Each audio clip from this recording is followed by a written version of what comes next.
In the world of mutual funds and ETFs, load factor refers to the sales charges you pay when buying or selling shares. A load is essentially a commission paid to the broker or advisor who helps facilitate your investment transaction. While some funds charge up to 5.75%, many modern funds are no load, meaning they carry no sales commissions. There are three main ways these fees are applied depending on when the commission is taken from your account balance.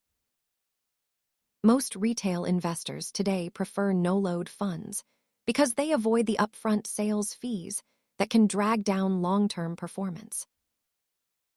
Even a small percentage fee reduces the starting principal, meaning you have less capital compounding over your investment timeline. Always read the fund documents to understand exactly what you are paying, as these costs directly impact your total return. Understanding fees is a key step in becoming a smarter investor. Thanks for watching, and remember to keep learning.